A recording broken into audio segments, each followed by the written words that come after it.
Yo, what's going on, guys? Welcome back to my channel, and in today's video we're going to be breaking down how we made our song That I Know. So a little bit of backstory on how this collab came about. I've been a fan of Dastic for a minute now.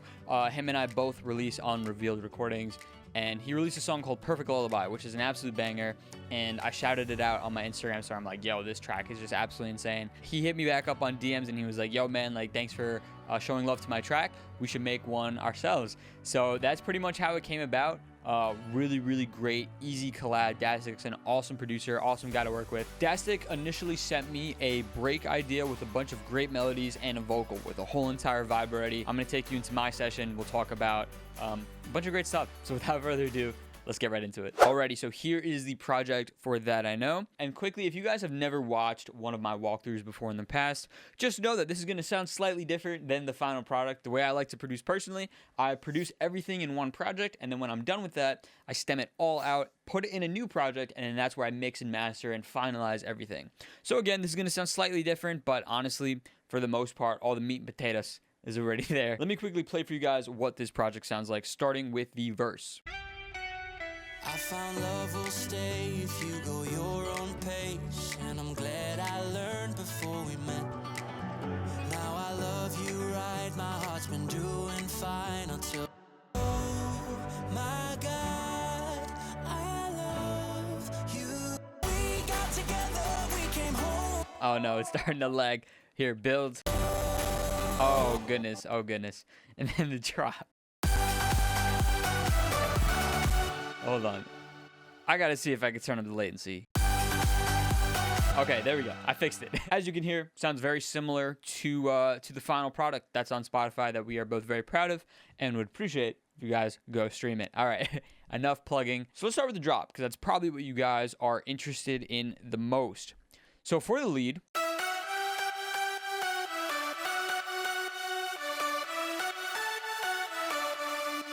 so the melody of this drop is very similar to the melody of the hook vocal. We wanted to make sure that the overall feel of the song was very familiar throughout. And then in terms of the sound, it was challenging. I'm not even joking. I made like 9 different ideas. Basically for this project, my goal was to stack a bunch of different layers to create one giant layer. So let's break it down. This is what the leads sound like with zero processing.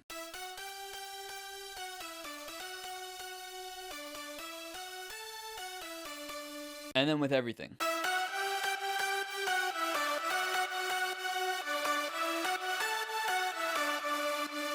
So this is pretty much how I've been doing my leads as of late. Basically, I take a bunch of sounds, presets that I think will go well together. I find which ones work and which ones don't through trial and error. And then I really make the sound unique and bring it to life through post-processing. So each individual layer. So we have this vocal pluck lead.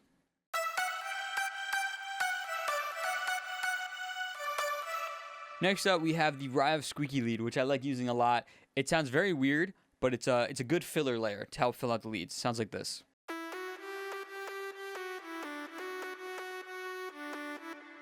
Next up, we got the high pluck lead.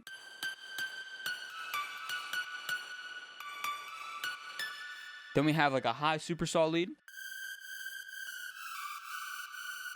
Super high up there. Then we have a rave lead.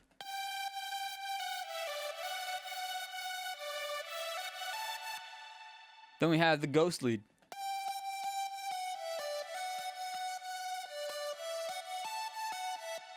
And then we got the cat lead. All together, they sound like this again.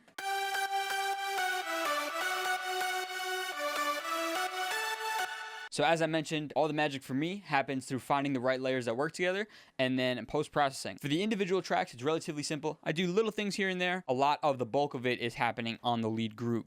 You can see on these individual channels here, we got one knob brighter for the vocal pluck lead, just making it a bit brighter. We're cutting out the lows of the Ryos squeaky lead, Camel Crusher on the high pluck lead. You can see minimal self high lead. There's not anything. The rave lead, there is what? An EQ, just boosting at around 3K. Ghost lead, just cutting off the lows. And for the cat lead, it's just a volume automation. I'm not sure why. But then that all goes to the lead group, right? And so here we have Shaper Box. Now I put the sidechain first here on purpose, and that's because I wanted these leads to feel floaty and not super pumpy. And by compressing it and adding some reverb and delay after the fact, right after the sidechain, it's going to give you that effect. The sidechain is shaper box, relatively simple curve with 88% mix. Then we have a transient shaper to really bring out those plucks in the lead, just increasing the attack. Then we have focus 1, which is still probably one of my favorite plugins for post-processing. Tiny bit of focus, tiny bit of boost, and a tiny bit of drive. If you don't have this plugin, focus is basically like an OTT compression type thing. Boost is really exaggerating that 300 to 500, basically adding some warmth to the sound, and then drive is just like a saturation, distortion type dealio. So then next up, we just have some reverb, we have some delay. This space modulator I'm not even using. We have an EQ. Now this is interesting. This is a very interesting EQ. So what I'm doing is I'm cutting off all the white noise at the top. I don't want these leads to be noisy. I have some white noise effects going on in the background. My drums are pretty noisy, so I don't want the leads to be super noisy. However, what I'm doing is I am boosting the Q a bit, right? And this makes it a little bit more natural and a little bit less dull. See, what I like doing lately is checking how the leads sound in mono, and that's how I make these sort of adjustments. These frequency ranges were getting lost when I was checking the lead sound in mono. So I just boosted it.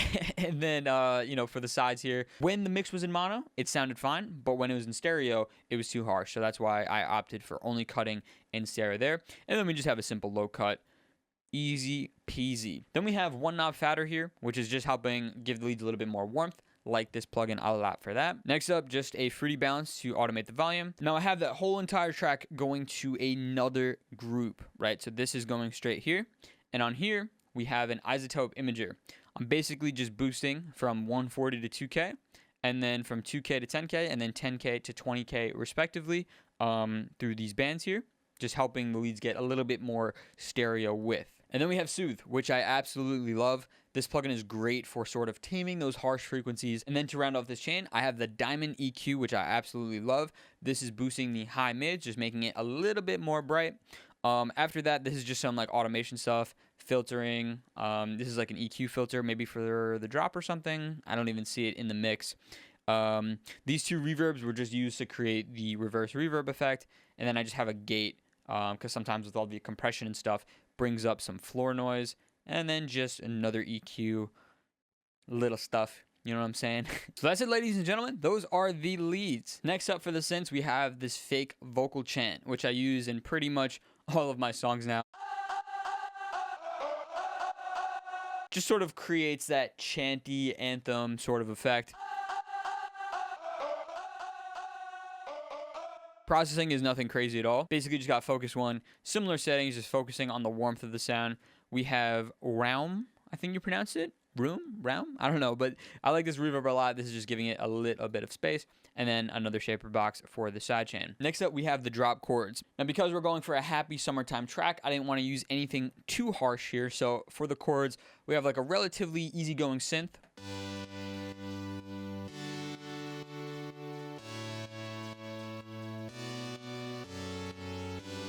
So nothing crazy at all, sort of like a basic analog synth patch, nothing crazy going on there. Next up, we have the piano. And what I think is interesting about the piano is it's following the rhythm of the leads, whereas the, you know, organic chords here are just sort of playing on the one, sustaining throughout each bar. The piano sounds like this.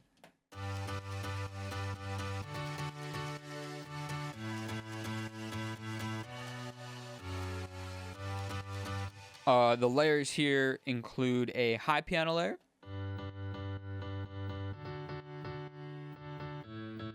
Then have another piano layer, which sounds like this.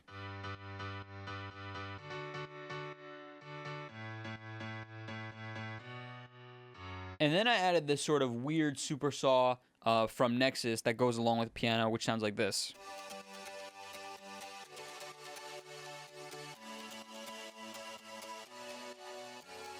Again, because we're making a sort of radio-friendly-esque happy track, I didn't want to use any sounds that were super harsh, like, you know, hard-style type super saws. So I felt this sound really complemented the piano as well. It wasn't too harsh, but definitely gave it a ton more energy.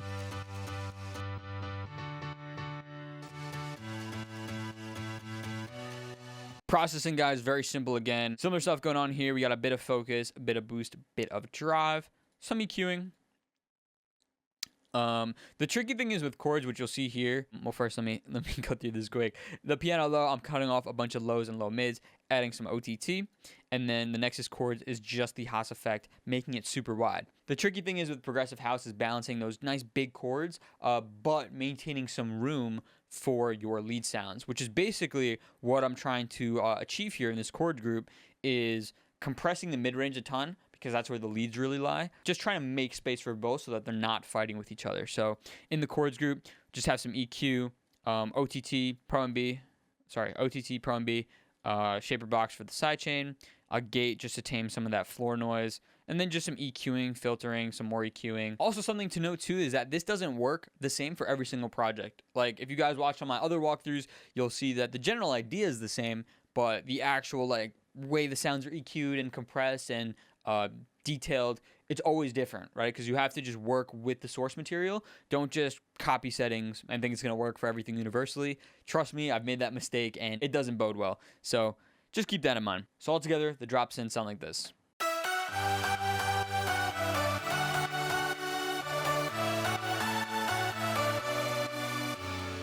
All right, so next up, it's all about the bass. We're going to talk about some of the bass layers I have going on here. So first off, the center bass. This one I actually added last, so we'll cover that in a sec. I started with this bass, which is cool. It's like a sort of hybrid between a progressive driving bass mixed with like this brass sound. Pretty cool sound. I'm rolling off the top end here. I didn't want any of that to clash with the drop synths and drums.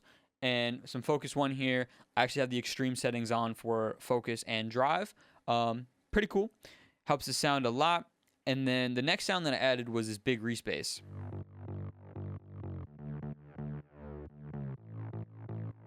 This gives some width to the bass stack that I think sounds nice. Then we have a simple sub. There's no processing on the sub, and for the big Ryos bass, it's just some EQing, cutting off some of the low end. Now this is where I was at with the bass stack.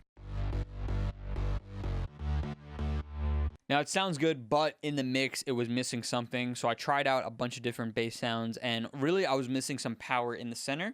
That was my issue. So came up with the center bass, and it's not fully mono. However, it is definitely focused more on the center than the, I guess, outer parts of the stereo image. It sounds like this. You can see I chopped off the highs, chopped off the lows, because I really just wanted that power, that warmth. And then, yeah, you can see here on the stereo imager, I'm making it super narrow because I wanted it to be focused on the center. So now, all the basses sound like this.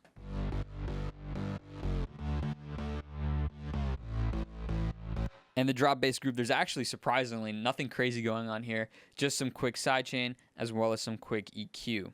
Nothing crazy going on there. Now, all the basses combined with the drop synths sound like this.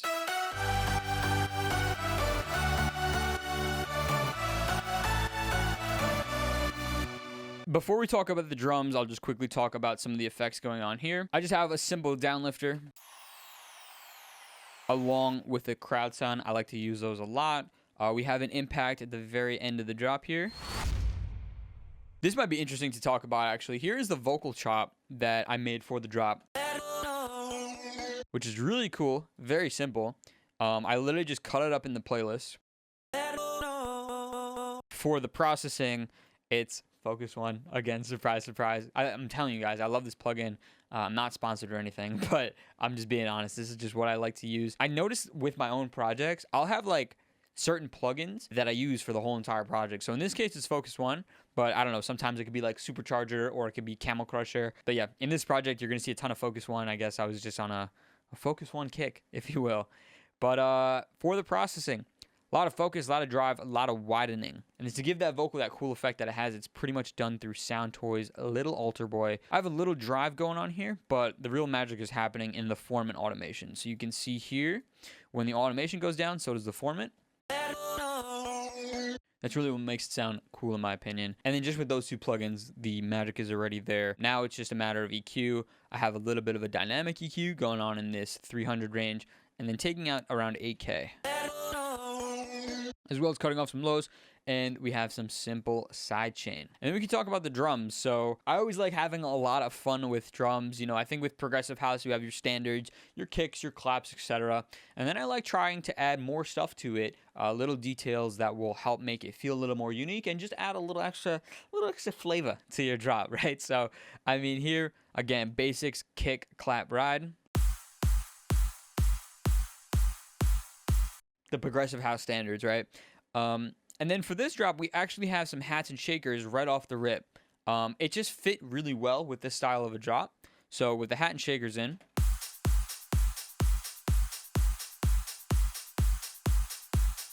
I have two sort of clap snares, I like to call them. I call them clap snares only because they play where a snare would usually play, which is on the 2 and the 4. The small clap, which is meant to be just like subtle, sounds like this. And then the fatter clap snare sounds like this. Sounds I use often, part of my signature sound. I love them a lot. Now this is the cool one. This is the funky perk. What is that? I have no idea. There's actually a name for that instrument. I remember learning it in school. Can't tell you what the name is though. But this is what I'm talking about. This is where I like to have fun and experiment. It took me a long time to find a drum sound that worked with these elements up here. But here, where's my processing?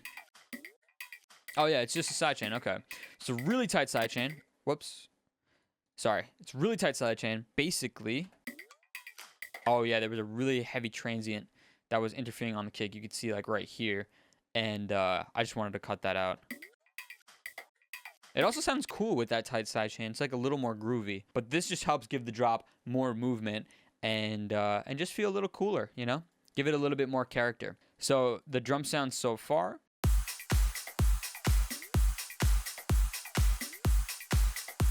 I also have an air rim. I like doing this a lot too, where you just have some percussion following the lead melody pattern.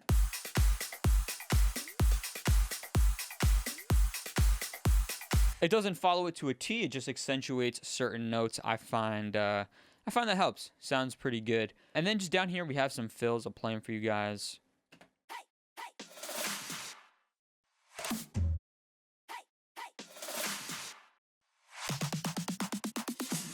Simple stuff, but good stuff, right? This is what also makes the drop feel a little bit more interesting, right? Having these little ear candy throw fills, movement changes, etc., etc. And then last but not least, we have a crash, which is sort of like a downlifter, but I like grouping it with my drums because it's a crash. Now, guys, I think that's it for the drop. I think we pretty much covered it. Just to recap quick, this is what it sounds like all together.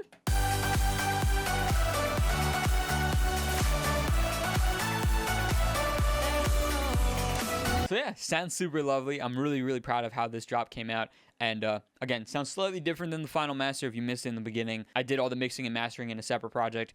So sounds slightly different, but you know, for the most part, it's all there. All right, so let's talk about the break. The homie Dastic did a great job with the break and the initial elements. So these are all parts that I received from him. We got together, we came home. We were lost, but we never lost our hope, darling. Got that feeling. And then the pre. Oh my God. In the verse. Love will stay if you go your own pace. I don't know why I went backwards, sorry. The first thing that added was a bass guitar. Love will stay if you go your own pace. Just to give some more body to those acoustic guitars, it's got a B72 on it from Waves and a kickstart. Okay, so all sounds good. Next thing I added were some vibey chords. This project got absolutely enormous, so I had to delete the plugins and just sort of consolidate it into audio. But these are sounds that I like to use a lot. Some vibey chords. Nostalgic. And then these sort of break plucks, which I often use. They sound like this.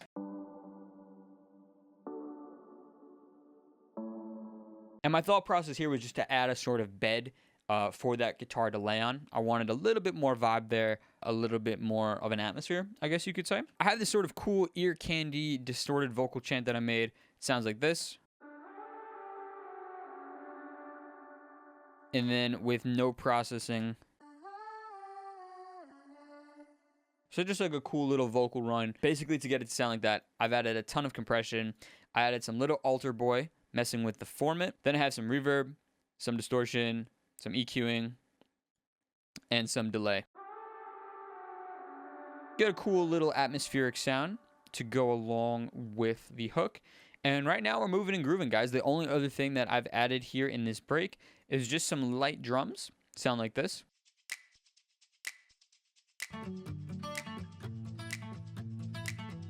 Now let's talk about the next section, which is the pre-chorus, which is one of my favorite parts of the song. Here, a lot of Dastic's guitar parts really shine.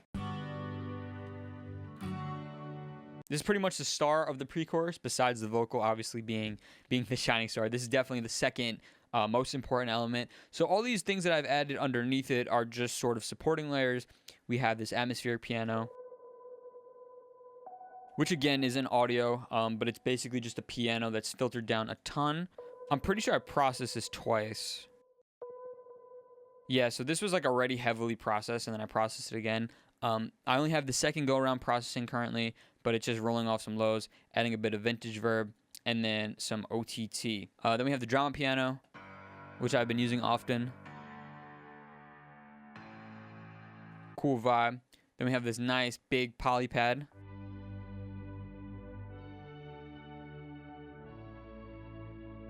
Again in audio, but all these sounds are probably from either Contact, Diva, Analog Lab, stuff like that, Silence, Serum, all the usual suspects. And then surprise, surprise, we got a respace, one of my favorite elements. You guys know that. Adding is a nice bed for the other elements. Oh, also I forgot to mention that there's two textures playing just in the verse and pre-chorus section. First, we got some vinyl noise. And then we have this sort of beach waves texture. Very subtle, very summer-esque though, and I think it adds a nice little thing to the drop, or sorry, the verse. The last thing to really talk about is the chorus and the build-up, right? So in this case, the chorus and build-up are sort of one. That's just the way we decided to arrange this song. The chorus drums will start there. So obviously, got your big festival clap. Some tambourines. This Hey Champ, by the way, I mean, it sounds like this. It got replaced in the mix and master project. There still is a Hey Chant in the final product. It's just different than that one. Tambourine. We have like a rhythm snare coming in here.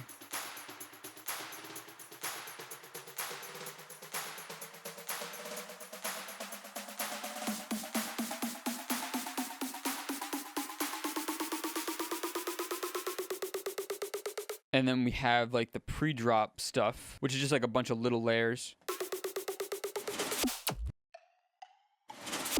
So really cool. I like doing this a lot. I like getting individual sounds and then sort of mashing them into one. All right, ladies and gentlemen, Benji has made an appearance. He's going to join us for the rest of this session. Yeah, as I was saying, the drums, that's pretty much it. Nothing crazy. For this style of track, it's very simple. We didn't want it to be super crazy. We wanted it to just be like the basics well executed. For the chorus synths here, so this is the main instrument for the chorus. It's that acoustic guitar. And then I sort of just built around it. I think I added these. I don't even remember. Probably, since it says consolidated, but just like a happy house piano to accentuate the rhythm of this guitar. So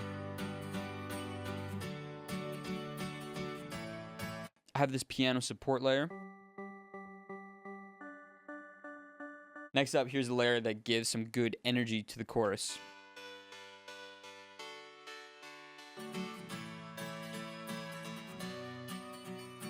Helps bring out that energy a little bit more along with these plucks.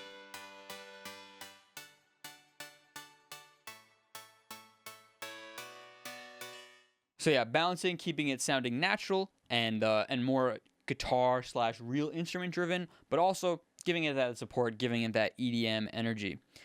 We just have some of the elements from earlier on, the vibey chords, drama piano, Atmos piano, and then moving on to the chorus bass. Just a simple sub, nothing crazy with like some transient. We have some EQ. Yeah, that's pretty much it. Some effects. And then we have some of like the effects for the build-up.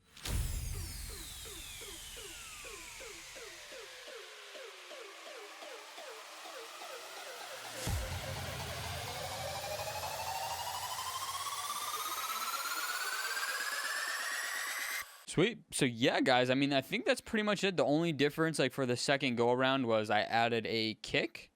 Yeah, I added a kick in, like, these small little elements here, so.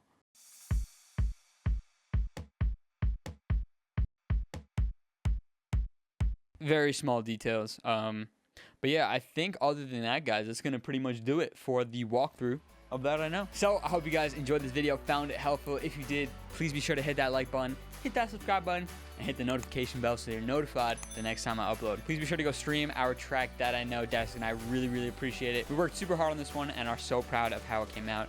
And fits those warm weather vibes that are finally coming our way, right? So go stream it, enjoy it, and we appreciate you guys. That'll be all for me today. I hope you guys have a great rest of your day, and I'll catch you guys in the next video.